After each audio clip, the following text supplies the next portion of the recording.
With Giants training camp right around the corner, it is now or never for multiple players on this roster. And on today's video here on Giants Now by Chat Sports, hosted by yours truly, Marshall Green, we're going to go through 3 players entering training camp that need to show out and ball out if they want to make the final 53-man roster for the New York Giants. That's around the corner. But first, with training camp almost here, that means Giants football on Sundays is almost here as well.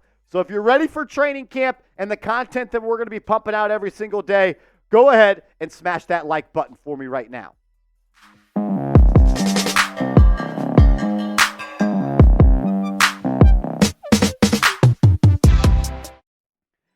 You're watching Giants Now by Chat Sports. I am your host, Marshall Green. Let's dive into it. 3 players that I have diagnosed on this team as players that need to prove that they belong on this football team in training camp, or their time as a New York Giant could be over. If you haven't yet, hit that thumbs up icon.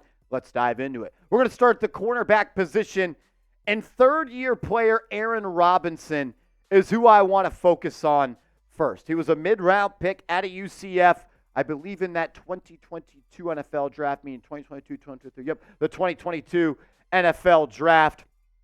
And he's just had some injuries really derail his career. He has not played in a football game since week 4 of the 2022 season.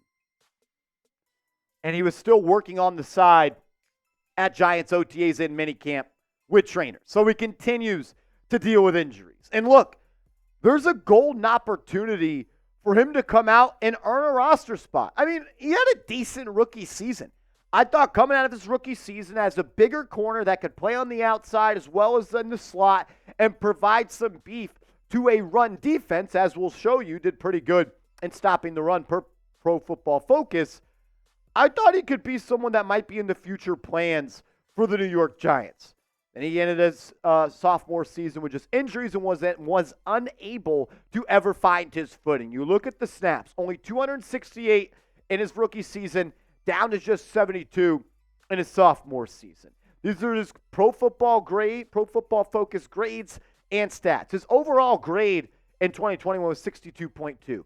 He had a run defense grade of 75.3, a tackling grade of 78.6, a coverage grade of 58.4, and he had 2 pass breakups. The next year, his defensive grade went up a little bit. His run defense went down a little bit. His tackling stayed about the same. That's been the most consistent thing of his career so far. He's not afraid to go and attack the line of scrimmage, put his face in it, and be a part of the box play and be someone that just isn't afraid to tackle. And I think it's an underrated skill for a lot of cornerbacks. Had just 1 pass breakup, but it's been the injuries that have told the story. You look at his career stats. He's been targeted 36 times in coverage, allowing 21 receptions, a completion percentage of 58.3 for just 232 yards and 1 touchdown. There were some games in his rookie year where I thought, you know what, this guy's got some potential. This is someone that might be able to develop into a player that could contribute to the New York Giants down the line, but very quickly we learned that he's been unable to stay healthy. And there's an opportunity for him to prove this training camp that he can be healthy, he can play and crack this roster, and not just that, maybe even be a guy that sees some snaps early on in the season at that cornerback position. I'm extremely worried about the Giants' corners. Outside of Deonte Banks, I don't really have a lot of faith in a lot of these guys, like Cordell Flott entering his 3rd season after being a 3rd-round pick. He's left a lot to be desired, and I have question marks if he is an NFL corner at this point. Seems like every highlight that happened in OTAs and minicamp, number 28 was chasing him. Nick McLeod has proven that he can be a supplemental piece in a secondary. Is he ready to be a full-time starting slot guy? That's a question that he'll have to answer. He's got skills. He's been able to play on the outside. He can play multiple positions, even being on the back half of the defense at that safety spot. And we know he can contribute in the special teams department. But is he ready to guard CeeDee Lamb? Is he ready to guard Terry McLaurin? Is he ready to guard Devontae Smith day in and day out? I don't know. Trey Hawkins is a major question mark for me. He was the hype MVP last year through the Giants offseason, but he was benched after 2 games as he was unplayable. You go out and make a move for David Long Jr. Is he ready to play? Is Drew Phillips, a 3rd-round pick out of Kentucky entering his rookie season, is he going to be ready to contribute? Is Thomas Oliver? Look, Robinson's got a chance to crack this rotation. We'll see if he can make the most of his opportunities, and even if he's ready to play football and be healthy. What's your confidence level in the Giants cornerback room heading into the season this year? 1 being you're not confident, 10 being you are extremely confident. I'm at about a 4. I don't feel too good about this room. There's not a lot of pro talent outside of Banks, in my opinion. Hope they prove me wrong. Let me know your thoughts in the comments. From corner to receiver, and let's talk about a veteran that was signed by the New York Giants this offseason as a guy that was once one of the best wide receivers in the National Football League, and that's Allen Robinson, who, if we do not remember, was that guy for the Chicago Bears. Like, he was looked at as one of the top receivers in the NFL. It's the age, and it's really just the production has started to dwindle in the past couple of years. And it was really that first year that Justin Fields took over in Chicago where he started to see his numbers decrease. Is that because of Fields, or is that because that his talent and his age and really father time started to catch up with him? I mean, in 2020, I know a long time ago, he was a dog. Over 100 receptions, 1,250 yards, nearly 13 yards per catch, and 6 touchdowns. But since that season, he hasn't been able to put up nearly that type of production. 38 grabs, 33 grabs, 34 grabs. He's bounced around a little bit, hasn't topped 410 yards in the last 3 seasons. His yards per catch has gone down every single year. I think that is a direct, I would say, just something that stands out, that shows you that his athleticism has started to fall off a little bit. 4 touchdowns in the last 3 years. Did play in all 17 games last year. His injury problems have been something that have bothered him for a little bit. But when you look at the Giants wide receiver depth chart, there's an opportunity for someone like Robinson or someone else to make this team. You know Neighbors is locked in. You know Darius Slayton is locked in, as well as Hyatt and Wan'Dale Robinson. The Giants the last 3 years, or last 2 years, have kept 6 wide receivers. We named 4 locks. It means there's 2 spots open. Is it Hodgins? Is it Robinson? Could Gunnar Olszewski crack that as he's trying to bounce back from that injury he suffered in camp?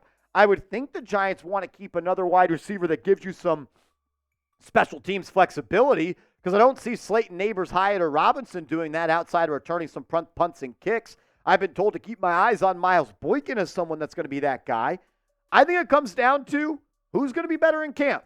And it's going to come down to Hodgins or Allen Robinson as to who's going to make this team as that 5th wide receiver spot. I've always had a soft spot for Isaiah Hodgins. From the moment he joined this team midway through that 2022 season, he quickly became one of my favorite players on this roster.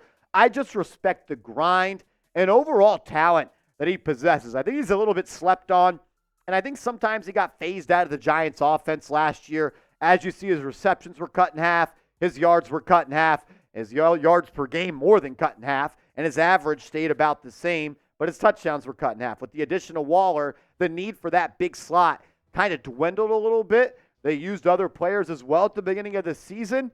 I'd like to see Hodgins on this team and be a bigger focal point in this offense. I thought that he displayed really good chemistry, timing, and just head on his shoulders when working with Daniel Jones. He's a really good route runner inside the red zone, and I think he's one of the best bang 8 post runners in this league. He's got good, strong hands, can make catches away from his body, but he needs more opportunities, and maybe he needs to earn more opportunities. I'll never forget, though, what he did against the Minnesota Vikings in that playoff game where the Giants went into Minnesota. Danny Dimes earned that contract, and he was great. He cooked Patrick Peterson, not once but twice, had 9 receptions for 108 yards in that 2-game playoff run, had that touchdown, and it seemed like any time the Giants needed a big play, number 8 was looking number 18's way. But the question now, with receiving players and numbers starting to stack, will he make this roster? Which receiver do you think earns a roster spot more? Which wide receiver do you think earns a roster spot? Is it Allen Robinson? Is it Isaiah Hodgins? Is it the young player? Is it the vet? Let me know your thoughts in the comments. I want to talk about the offensive line a little bit here, and a player that I feel like not a lot of people are talking about as someone that could be on the roster bubble is Marcus McKethan, the offensive lineman out of North Carolina. He was drafted by the New York Giants in the 5th round of the 2022 NFL draft and didn't play much, if at all, in his rookie season, but he did end up starting 5 games. And the reason he needs to come out and prove that he can, one, be a serviceable offensive lineman in this league is because he didn't do that when he played this past year for the Giants. Started 4 games at that left guard spot and then 1 game at that right guard spot. And you look at his Pro Football Focus grades and stats, and they weren't really that good. And to be honest with you, they were pretty damn bad. 45 overall grade, less than a 54 overall run blocking grade, a pass blocking grade of 26.8. He allowed 2 sacks and 17 pressures. And for a guy that was drafted in the 5th round, entering his 3rd year, you would like to think that the Giants could count on him.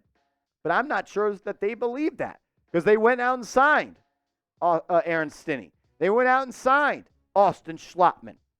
Those are 2 veteran interior offensive linemen that have proven, at least in the National Football League, that they can be average players.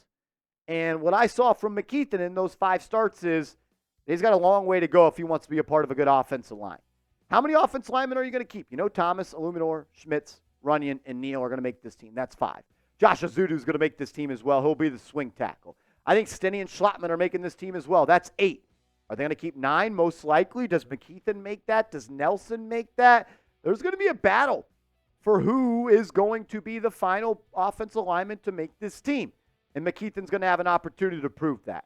When I talk about the offensive line, I am hoping and praying that they take it a step. You go out and sign Illuminor. You go out and sign Runyon. You go out and sign 2 veteran interior offensive linemen, and Schlottman and Stinney. You sign a new offensive line coach in Carmen Brasillo. You kick Johnson to the curb.